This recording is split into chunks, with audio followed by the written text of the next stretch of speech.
Bonjour à tous et merci d'avoir lâché vos volants pour regarder ce nouvel épisode de Serial Driver. Aujourd'hui on essaye une DS au soleil.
Et oui, vous l'avez compris, aujourd'hui on essaye une DS3 Performance, la plus exclusive, la plus radicale des Citroën DS3. Ah non, il ne faut plus l'appeler Citroën, c'est une pure DS, depuis qu'il y a eu le restyling il y a quelques années à l'avant. Maintenant, le blason Citroën a complètement disparu, c'est devenu une marque à part entière. La Citroën DS3 Racing, moi je l'avais essayé à l'époque. Elle ne m'avait pas trop plu, j'avais trouvé le moteur assez creux, les suspensions un peu entre deux, pas assez sport, pas assez confort, pas hyper efficace, elle manquait de fun. Et voilà, là maintenant on a une toute nouvelle version. Alors est-ce qu'elle va réussir à remonter, à corriger les défauts et à remettre cette DS3 au niveau de la crème des GTI actuelles? Et ben c'est ce qu'on va voir tout de suite. Allez, on commence comme d'habitude par un petit tour extérieur. Mais avant de parler de l'extérieur de la voiture, on va parler de l'extérieur tout court. Juste un petit mot, vous voyez un cadre un petit peu différent. On est en plein mois de février et pourtant je suis en polo, j'ai chaud. Et oui, on est au plein Martinique, on est au nord de la Martinique, sur la pointe nord de la Martinique. Et ce n'est pas des vacances. Alors je suis aujourd'hui en balade avec le club DS de la Martinique qui m'a invité. Et là j'ai récupéré les clés, j'ai volé les clés de cette belle performance. Et c'est mon nouveau cadre de vie, voilà, on se plaint pas. Du coup vous avez peut-être remarqué qu'il y avait eu un peu moins de vidéos ces derniers mois. Je vivais sur le stock que j'avais tourné avant. Je vais continuer la chaîne, je vais essayer de trouver d'autres autos. J'ai déjà 2-3 autos identifiées à vous montrer. Bon voilà, il y aura juste peut-être un peu moins de choses anciennes, un peu moins souvent de vidéos, mais on va essayer de continuer à faire vivre la chaîne. Alors cette DS3 Performance, qu'est-ce qu'elle a de différente par rapport à une DS3 et par rapport à l'ancienne DS3 Racing? Alors en termes de look global, là ça parle pour soi. La calandre est complètement différente. On a cette nouvelle calandre avec ses DS Wings, c'est comme ça qu'ils appellent ça. J'étais pas fan au début du restyling et je dois avouer que je m'y suis habitué. Elle a gagné un petit côté mature, assez sympa. Mais bon, sinon voilà, après le reste, ça reste une DS3 comme on la connaît, avec ce joli aileron de requin, un joli petit becquet, sans plus. Elle est assez discrète. Bon alors là elle est en rouge, forcément son propriétaire a choisi une jolie couleur rouge pour faire sport. C'est pas ce qu'il y a de plus discret, mais alors par rapport à une Racing, si vous vous souvenez de la Racing, si vous avez connu la Racing, elle est quand même beaucoup plus mature, beaucoup plus discrète, surtout si on la prend en noir, puisque la Racing, tout était en carbone. Tout ce qui était au niveau de la calandre, la moustache, le spoiler frontal, les extensions d'ailes, tout était en carbone. Ce qui faisait que ça donnait un look, c'est vrai, assez sympa à l'auto. Par contre, ça faisait monter le prix, d'achat. On atteignait les 30 000 €. La nouvelle performance est 2 000 € moins chère. Quand on regarde le prix du neuf à l'époque et là, celle-ci, la performance. Donc, moi, j'ai une petite préférence pour celle-là, même si j'aime bien la Racing dans sa configuration blanche et noire. Je trouve que la performance est un peu plus mature. On a toujours des jolies jantes en 18, alors qu'on a un design différent. Voilà, on cède à la mode des jantes diamantées, bicolores comme ça, c'est assez classique. Et on garde les gros freins siglés cette fois. Bon là, on les voit pas, siglés des S4 Performance. Donc globalement une auto avec une jolie ligne, mais qui n'est pas too much, hein, si on la prend pas en rouge, qui est assez discrète, qui fait poser au sol. Les ailes, les extensions d'ailes donnent un peu de prestance à l'auto, mais globalement une GTI somme toute assez chic. Allez, un petit mot sur l'intérieur. Et là, vous le voyez, c'est une DS3, tout ce qu'il y a de plus classique. Voilà, on a le bandeau maintenant un petit peu daté. Hein. Voilà, c'est clair qu'en 2018, ça reste le tableau de bord de l'ancienne C3. C'est bien fini, hein, c'est propre. Il y a des petits ajouts en cuir. Bon, c'est pas vilain, mais c'est vrai qu'en 2018, si on veut du premium, c'est un petit peu léger. Le volant est très bien, un joli volant 3 branches. Maintenant, encore une fois, si vous vous souvenez de ma vidéo sur la DS3 dans sa version 156 chevaux, c'est exactement le même volant, il n'y a rien du tout. Sur la Racing, au moins, il y avait un petit peu de carbone ici. Voilà, il y a des petits inserts de carbone qui lui donnaient un peu plus de prestance. Maintenant, c'est un peu daté. Là, le progrès qu'il y a, c'est l'écran qui maintenant est un bloc tactile. Voilà, un peu plus moderne avec la compatibilité Android et iOS. Par contre, on a toujours les gros baquets, toujours les mêmes baquets, hein, que si vous les reconnaissez, qui datent de la 206 RC, qu'on avait déjà vu ensemble dans l'essai de la 208 GTI by Peugeot Sport. C'est exactement les mêmes. Bon, ils font le job, hein, c'est des gros baquets. Je les trouve un peu massifs toujours, mais c'est vrai qu'à l'usage, ils sont très confortables et ils font super bien le job. Donc DS c'est pas privé, ils les ont repris avec forcément une petite touche perso, le DS Performance brodé au niveau de la tête.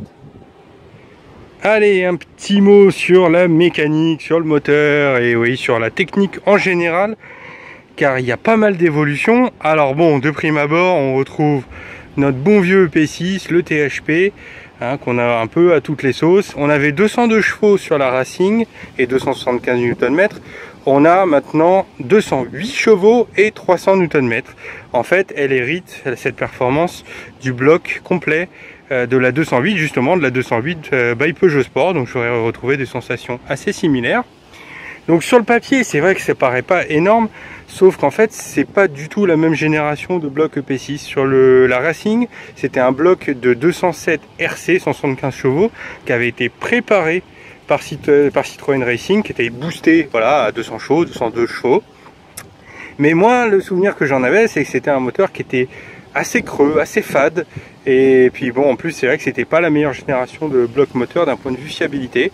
Donc là, on a un bloc normalement plus rempli, qui a plus de technologie au niveau du calage variable à l'admission, à l'échappement.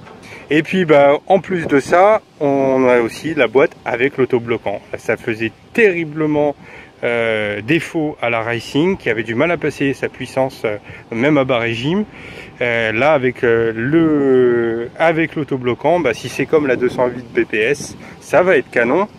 On a toujours, je vous le disais quand on a fait le petit tour, on a toujours les gros freins. Donc là c'est comme sur la 208, et les trains roulants aussi ont été revus, les suspensions. En fait, elle hérite voilà, de tout ce qui a été fait sur la 208 BPS. Et comme j'ai adoré la 208 BPS, je pense que ça va me réconcilier avec la DS3 Racing, ou plutôt maintenant la nouvelle DS3 Performance. Et c'est ce qu'on va voir tout de suite sur la route. Allez, c'est parti.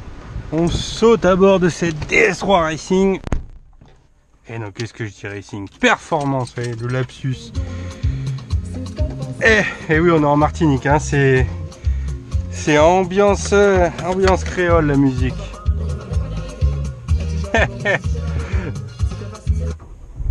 Alors on va couper la musique.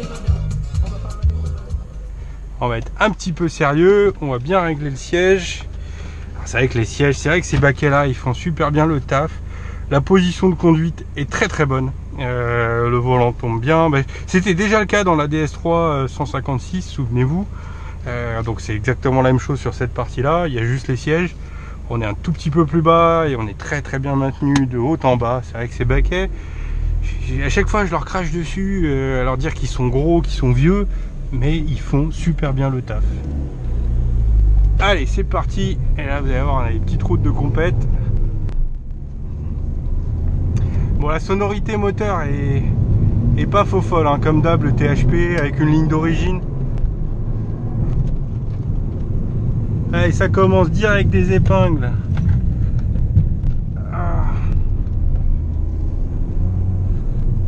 prendre en main gentiment.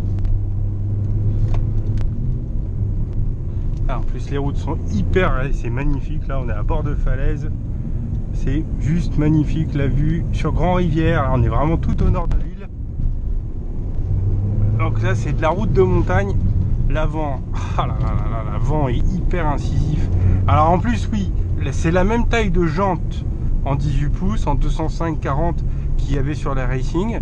Sauf que sur la Racing, de mémoire, c'était des Bridgestone, des RE050, donc du pneu sport un peu lambda, alors que sur cette performance, c'est du Michelin Super Sport. Et là, autant vous dire que le Super Sport, on est à la limite du pneu circuit. Allez, elle a chauffé gentiment, on va commencer un petit peu à pouvoir libérer le turbo.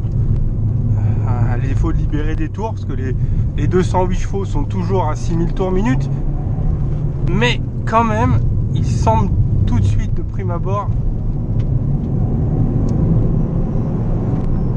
Ah, c'est quand même vachement plus rempli, le moteur a beaucoup plus de caractère, beaucoup plus d'allonge. Le train avant est hyper incisif.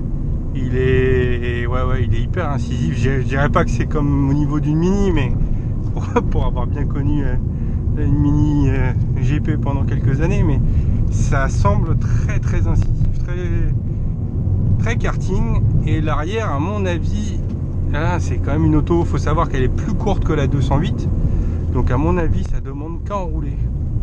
On fait un petit peu de tourisme en même temps. Regardez ce magnifique pont à l'ancienne au-dessus de Makuba. Là on est haut, hein, faut pas que ça pète. Ah, c'est magnifique.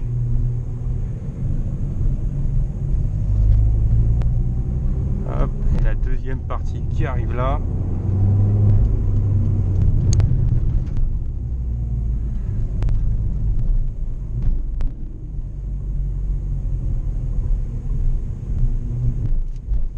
Bon, en tout cas, là j'en profite, on est un peu bouchonné.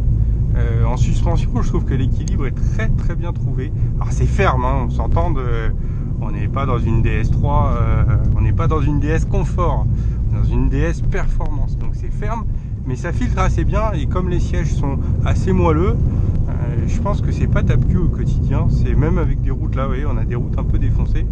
Je pense que c'est largement envisageable au quotidien. Voilà, j'ai fait demi-tour, on n'a croisé personne, donc normalement on devrait pas avoir de bouchon, on sera tranquille. L'auto est maintenant bien chaude, et là, là on sent l'autobloc qui fait le taf. On peut mettre pied au plancher très tôt. En fait c'est un peu ça le mode d'emploi, j'ai l'impression. C'est qu'il faut mettre le pied au plancher très tôt, rentrer sur les freins, rentrer sur le train avant, et très tôt on met les gaz pour arracher l'auto, faire confiance au Super Sport, faire confiance. Les freins sont oufissimes. Ah, c'est vrai que là c'était déjà un point fort, hein, sur la Racing, sur l'ancienne, faut le dire. Ah ouais, les freins sont oufissimes, et à mon avis très endurant. L'auto, voilà, c'est ça le mode d'emploi. On rentre sur le train avant, on rentre légèrement sur les freins, on relâche très tôt, on remet gaz, et l'autobloc fait le reste. C'est juste ouf. Oh là là, les freins, la course est très courte, c'est un bonheur. Il y a une attaque très franche sur les freins, c'est génialissime. Hop, on va faire un petit peu attention ici, parce que c'est un peu étroit. Là, on revient au pont dans l'autre sens.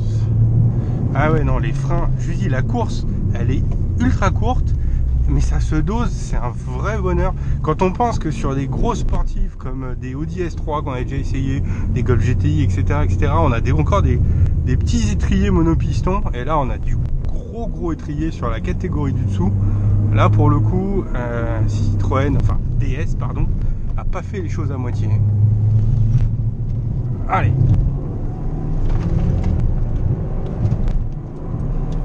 La boîte est assez agréable. Il est au milieu de la route. La boîte est assez agréable. C'est pas la référence de la catégorie, c'est encore un petit peu rugueux sur le moment d'enclencher. Le verrouillage n'est pas encore hyper agréable, mais le maniement en soi jusqu'au verrouillage est pas désagréable. Ah là là, ces petites routes de compète là, Et toute l'année il fait beau, quoique dans le nord de l'île, là on est complètement dans le nord de l'île, il fait pas forcément très beau. Mais aujourd'hui ça va. Oh là là là là là, les freins sont indestructibles. On s'arrache en sortie.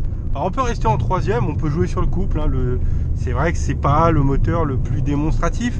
C'est mieux que sur la Racing, il y a beaucoup plus d'allonge. Ah, on sent qu'il y a des technos en plus au niveau de l'admission variable. Et là, quand ça s'arrache, oh là là là là là là là là. Ah, un petit feu rouge pour faire la pause. On a le feu au vert pour le dernier bout de route. En plus, comme il y a un feu en bas, normalement on n'aura personne. Ah, bon, je fais attention parce que la route est assez gravillonneuse là. Oh là là, ça rentre le train avant. On sent l'arrière quand c'est pas qu'il enroule, mais bon, presque. Hein. On sent que c'est très très joueur. C'est pas aussi joueur qu'une Mini, mais vraiment pas loin. Ah non, là l'auto au niveau des suspensions, il y a eu des gros progrès de réaliser. Hop, une petite épingle et un dernier bout de droit et on est arrivé. Et les freins indestructibles, toujours arrivé en bas, et ben on a toujours la même course qui est toujours aussi courte. C'est un régal. Et voilà, c'est la fin de mon essai de cette DS3 Performance qu'on a co-réalisé avec Nürb. C'est mon toutou, Nürb, vous la connaissez pas, oui, elle s'appelle Nürb, comme le Nürburgring. Alors cette performance, est-ce qu'elle m'a réconcilié avec Citroën sur le sport par rapport à la DS3 Racing? Est-ce qu'elle est au niveau des petites GTI actuelles? Franchement oui, tous les défauts de la DS3 Racing sont corrigés, que ce soit en motricité, en tenue de suspension, en gouache moteur, c'est beaucoup plus sympa. En look, moi je préfère aussi, c'est un petit peu plus sobre. Je préférais les anciennes jantes, mais bon, par ça globalement elle est plus jolie. L'enlever le carbone, ça a permis de baisser le prix de la voiture actuellement en neuf. Et puis c'est aussi beaucoup moins fragile. Il y a aussi quand vous éclatez la lame à l'avant, ce qui arrivera forcément avec une Racing, ça coûte très cher. Donc je trouve pas ça plus mal que ce soit en plastique. Donc oui, elle m'a réconcilié et elle est clairement au niveau d'une 208 GTI. Il n'y a que l'intérieur qui est un peu daté, qui pourrait vous faire hésiter. Mais sinon c'est une super GTI actuelle. Elle est en fin de vie, donc profitez-en avant qu'elle disparaisse. Allez, à bientôt pour un nouvel épisode.